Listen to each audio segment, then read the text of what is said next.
ರಾಜ್ಯದ ಜನರ ಸಮಸ್ಯೆಯನ್ನ ಆಲಿಸಲು ಪ್ರಜಾಸೇವಾ ಇಲಾಖೆಯನ್ನ ಸೃಷ್ಟಿ ಮಾಡಲಾಗಿದೆ. ಸಂಪುಟ ಸಭೆ ನಿರ್ಧಾರ ಬಗ್ಗೆ ಸಿಎಂ ಡಿಕೆ ಶಿವಕುಮಾರ್ ಅವರು ಹೇಳಿಕೆ ನೀಡಿದ್ದಾರೆ. ರಾಜ್ಯದ ಜನರ ಸಮಸ್ಯೆಯನ್ನ ಆಲಿಸಲು ಪ್ರಜಾಸೇವಾ ಇಲಾಖೆಯನ್ನ ಸೃಷ್ಟಿ ಮಾಡಲಾಗಿದೆ ಎಂದು ಸಂಪುಟ ಸಭೆ ನಿರ್ಧಾರದ ಬಗ್ಗೆ ಸಿಎಂ ಡಿಕೆ ಶಿವಕುಮಾರ್ ಅವರು ಹೇಳಿಕೆ ನೀಡಿದ್ದಾರೆ. ಪ್ರಜಾಸೇವಾ ಇಲಾಖೆಗೆ ಪ್ರತ್ಯೇಕ ಸಚಿವರು ಮತ್ತು ಐಎಎಸ್ ಅಧಿಕಾರಿಯನ್ನ ನೇಮಕ ಮಾಡಲಾಗುತ್ತೆ. ಜಿಲ್ಲಾ ಉಸ್ತುವಾರಿ ಸಚಿವರಿಂದ ಜಿಲ್ಲೆಯ ಎಲ್ಲಾ ಕ್ಷೇತ್ರಗಳಲ್ಲೂ ಕೂಡ ಸಭೆಯನ್ನ ನಡೆಸಲಾಗುತ್ತೆ. ವಾರಕ್ಕೊಮ್ಮೆ ಶಾಸಕರ ಜೊತೆಯಲ್ಲೂ ಕೂಡ ಸಭೆಯನ್ನ ನಡೆಸಲಾಗುತ್ತೆ. ಸಚಿವರ ಜನಸ್ಪಂದನ ಸಭೆಯನ್ನ ಕೂಡ ನಡೆಸಲಾಗುತ್ತೆ ಅಂತ ಹೇಳಿ ತಿಳಿಸಿದ್ದಾರೆ. ಇನ್ನು ಜನಸ್ಪಂದನ ಸಭೆಯಲ್ಲಿನ ಮಾಹಿತಿಯನ್ನ ಪ್ರಜಾಸೇವಾ ಇಲಾಖೆಗೆ ರವಾನೆಯನ್ನ ಮಾಡಲಾಗುತ್ತೆ. ಅಲ್ಲಿ ಜನರ ಸಮಸ್ಯೆಗಳ ಪರಿಹಾರಕ್ಕೆ ಕ್ರಮವನ್ನ ಕೈಗೊಳ್ಳಲಾಗುತ್ತೆ ಅಂತ ಹೇಳಿ ಸಿಎಂ ಡಿಕೆ ಶಿವಕುಮಾರ್ ಅವರು ಇವತ್ತಿನ ಸಚಿವ ಸಂಪುಟ ಸಭೆಯಲ್ಲಿ ಯಾವೆಲ್ಲ ವಿಚಾರಗಳ ಬಗ್ಗೆ ಚರ್ಚೆಯಾಗಿದೆ ಅನ್ನೋದ್ರ ಬಗ್ಗೆ ಮಾಹಿತಿಗಳನ್ನ ಹಂಚಿಕೊಂಡಿದ್ದಾರೆ. ಅದರಲ್ಲೂ ಪ್ರಮುಖವಾಗಿ ಈ ಪ್ರಜಾಸೇವಾ ಇಲಾಖೆಯನ್ನ ಏನು ಸೃಷ್ಟಿ ಮಾಡ್ತಾ ಇದ್ದಾರೆ ಆ ವಿಚಾರವನ್ನ ಹಂಚಿಕೊಂಡಿದ್ದಾರೆ. ಇದರಲ್ಲಿ ಏನೇನು ಉಪಯೋಗ ಆಗುತ್ತೆ, ಜನರಿಗೆ ಯಾವ ರೀತಿಯಾಗಿ ಉಪಯೋಗ ಆಗುತ್ತೆ ಅನ್ನೋದ್ರ ಬಗ್ಗೆ ಡಿಕೆ ಶಿವಕುಮಾರ್ ಅವರು ಹಂಚಿಕೊಂಡಿದ್ದಾರೆ. ಸಾರ್ವಜನಿಕರ ಅಹವಾಲುಗಳನ್ನ ಅಲ್ಲಿ ಸ್ವೀಕರಿಸಲಾಗುತ್ತೆ. ಅವರು ಏನೇ ಸಮಸ್ಯೆಗಳನ್ನ ಅನುಭವಿಸ್ತಾ ಇದ್ರೆ ತಕ್ಷಣವೇ ಇದರ ಮೂಲಕ ಸಮಸ್ಯೆಗಳನ್ನ ಕೇಳಿ ಅದಕ್ಕೆ ಒಂದು ಪರಿಹಾರವನ್ನ ಕೂಡ ನೀಡಲಾಗುತ್ತೆ ಅಂತ ಹೇಳಿ ಸಿಎಂ ಡಿಕೆ ಶಿವಕುಮಾರ್ ತಿಳಿಸಿದ್ದಾರೆ.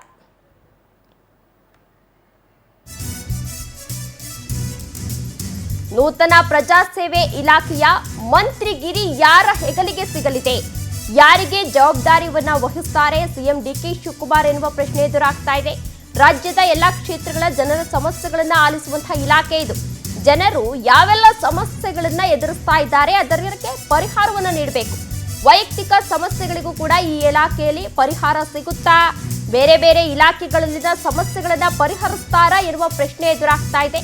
ಜಿಲ್ಲಾ ಉಸ್ತುವಾರಿ ಸಚಿವರು ಜಿಲ್ಲೆಯ ಎಲ್ಲಾ ಕ್ಷೇತ್ರಗಳಲ್ಲಿ ಸಭೆಯನ್ನ ಮಾಡ್ತಾರಾ, ಎಲ್ಲ 224 ಕ್ಷೇತ್ರಗಳಲ್ಲಿ ಸಭೆ ನಡೆಯಲಿದೆಯಾ ಎನ್ನುವ ಪ್ರಶ್ನೆ ಎದುರಾಗ್ತಾ ಇದೆ. ಈ ಪ್ರಜಾಸೇವೆ ಇಲಾಖೆ ಏನಿದೆ ಅದು ಯಾವ ರೀತಿ ಕೆಲಸವನ್ನ ಮಾಡುತ್ತೆ ಅನ್ನುವ ಪ್ರಶ್ನೆಯೂ ಕೂಡ ಎದುರಾಗ್ತಾ ಇರುವಂಥದ್ದು. ಇದ್ರ ಮೂಲಕ ಈಗಾಗಲೇ ಅಂದರೆ ಯಾರ್ಯಾರು ಸಾರ್ವಜನಿಕರಿದ್ದಾರೆ, ಸಾರ್ವಜನಿಕರು ಏನೇ ಸಮಸ್ಯೆಗಳನ್ನ ಹೇಳ್ಕೊಂಡ್ರು ಕೂಡ ಈ ಇಲಾಖೆಗೆ ಯಾರನ್ನ ನೇಮಕ ಮಾಡಲಾಗುತ್ತೆ, ಯಾರಿಗೆ ಸಚಿವ ಸ್ಥಾನವನ್ನು ನೀಡಲಾಗುತ್ತೆ, ಅವರು ತಕ್ಷಣವೇ ಅದಕ್ಕೆ ಸ್ಪಂದಿಸಬೇಕು.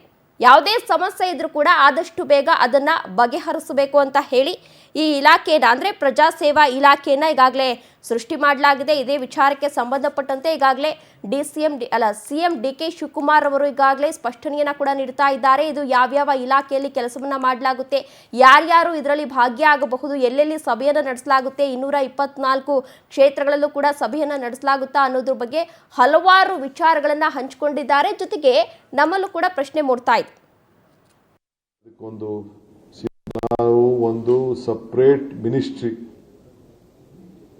ಪ್ರಜಾಸೇವೆ ಇಲಾಖೆ ಅಂತ ಹೇಳಿ ಹೊಸಗೆ ಮಿನಿಸ್ಟ್ರಿನೇ ಫಾರ್ಮೇಷನ್ ಮಾಡ್ತಾ ಇದ್ದೀವಿ.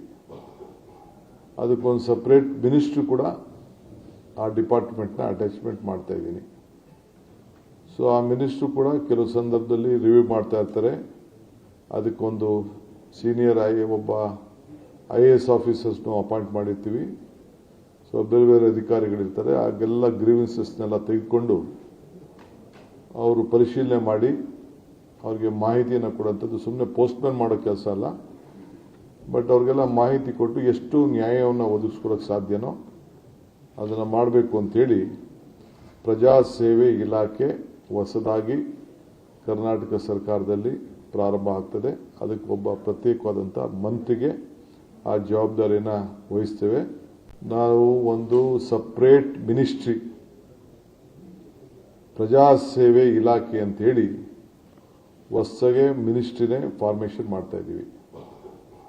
ಅದಕ್ಕೊಂದು